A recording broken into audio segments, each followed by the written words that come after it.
देखिए संदीप जी, बांग्लादेश में आज जो हो रहा है वो ये हो रहा है कि जितने भी थोड़े बहुत हिंदू वहां बचे हुए हैं, मेरे ख्याल से 10% से कम, उनको पूरी तरह से मारकर, उनको कन्वर्ट कर कर, उनको रेप कर कर, उनको निकाल कर कैसे किया जाए। इसमें और कुछ नहीं है, ये पॉलिटिकल नहीं है, इसमें जियो पॉलिटिक्स पॉलिटिक्स बहुत कम मायने रखता है। ये केवल इस्लाम का नॉर्मल प्रोग्रेशन है। देखिए, जब जब 1947 में भारत को फ्रीडम मिला और उससे पहले भी जब बंगाल का बंटवारा हुआ, तो जो आदमी डायरेक्ट एक्शन डे बंगाल में कर रहा था उसका नाम था सुहरावर्डी। उसका राइट हैंड आदमी कौन था? उसका राइट हैंड आदमी था मुजीबुर रहमान। फिर कुछ साल बाद, 25 साल बाद, वही मुजीबुर रहमान मुक्ति वाहिनी को स्टार्ट करके एक नई कंट्री को क्रिएट करने की कोशिश करता है और भारतीय सेना उसका पूरा सपोर्ट करती है। बांग्लादेश को तोड़ा जाता है, पाकिस्तान को तोड़ा जाता है, उसमें से बांग्लादेश क्रिएट किया जाता है। उस युद्ध में हमारे 4000 से थोड़े कम ऑफिसर्स, मैन, जेसीओ वीरगति को प्राप्त हुए। 12,000 हमारे इंजर्ड हुए। उसमें से आप सोच सकते हैं 6-7 हजार सिवियर इंजरीज होंगी जो पूरी जीवन के लिए उनको अपंग बना दिया होगा।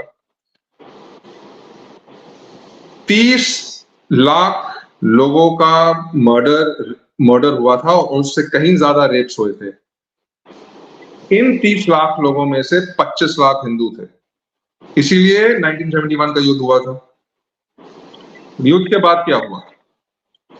युद्ध के बाद एक इस्लामी गवर्नमेंट, जो कि पाकिस्तानी आर्मी की इस्लामी गवर्नमेंट थी, एक दूसरी इस्लामिक गवर्नमेंट से चेंज हो गई। उसके बाद कंटिन्यूअसली जो भी प्रकरण चल रहा था 1947 से पहले का, कि हिंदुओं को वहां से किस तरह से निकाला जाए और उनकी लैंड कैसे सीज की जाए, वो प्रकरण चलता रहा। इस पर एक बहुत ही अच्छा वीडियो है जो ऑलमोस्ट 1900 से लेके 2022 तक या 2020 तक बड़े डिटेल में, और बहुत छोटा वीडियो है, 20 मिनट का होगा, बड़ी डिटेल में बताता है कि कौन कौन से लीगल प्रोविजंस थे जिससे हिंदू जेनोसाइड 1900 से 2000 तक चला, 100 साल चला। और इस वीडियो का मैं लिंक आपको बाद में भेज दूंगा, और ये आप अपने जो भी आपके चैनल्स हैं तो जरूर शेयर कीजिएगा। तो इसमें बहुत डिटेल्स हैं। उसमें से एक इंपॉर्टेंट चीज है कि 1988 में बांग्लादेश एक इस्लामिक नेशन घोषित कर दिया गया, ऑफिशियली एक इस्लामिक नेशन घोषित कर दिया गया। उसके बाद क्या क्या हुआ कि एक लॉ आया और उसके काफी सारे एडिशंस आए उसमें। बेसिकली वो लॉ ये था कि अगर कोई भी अपना घर या प्रॉपर्टी छोड़ के चला जाता है किसी भी समय के लिए, फिर वो स्टेट की प्रॉपर्टी बन जाती है और फिर वो स्टेट उसको डिस्ट्रीब्यूट कर देती है। तो अगर आप देखेंगे 1947 के बाद 1971 तक, और उसके बाद 1971 से 2000 तक 3-4 वेव्स हुई जिसके अंतर्गत हिंदू जेनोसाइड हुआ, हिंदुओं को मारा गया, कन्वर्ट किया गया, रेप किया गया और उनको धकेला गया। और फिर जो भी प्रॉपर्टी बची थी वो फिर मुस्लिम्स ने कैप्चर करी लीगली। 1988 से पहले वो इलीगली कैप्चर करते थे, 1988 के बाद लीगली कैप्चर करते थे, और ये लॉज हैं। तो ये मैं वीडियो का लिंक आपको बाद में भेज दूंगा, और ये 20 मिनट का है, केवल बड़ी डिटेल में बता रहा है। तो अल्टीमेटली बांग्लादेश में हिंदू जेनोसाइड जो 1971 में चल रहा था, जो बंगाल पार्टीशन में चल रहा था, वो पिछले 10 सालों से भी चल रहा है। Sheikh Hasina last time government में आई थी 2009 में।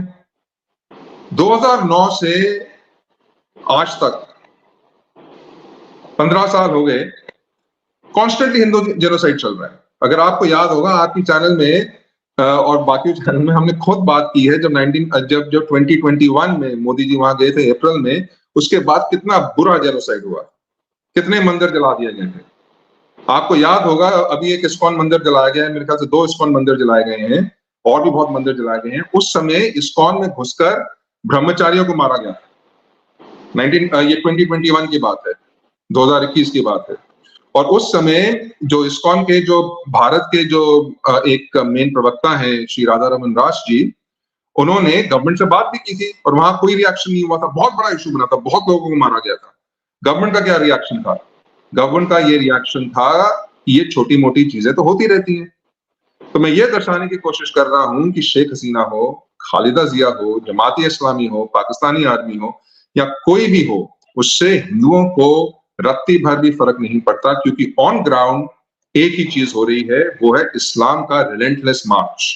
और जब इस्लाम का मार्च होता है तो काफिर मारा जाता है, उसकी घर प्रॉपर्टी जलाई जाती है और उसके मंदिर तोड़े जाते हैं और घरों में घुसकर उसकी बीवियों के साथ, बच्चियों के साथ दुष्कर्म होता है।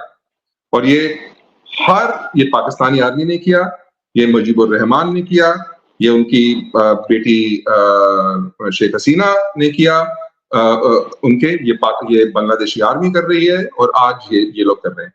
तो हिंदुओं के लिए कोई चेंज नहीं है।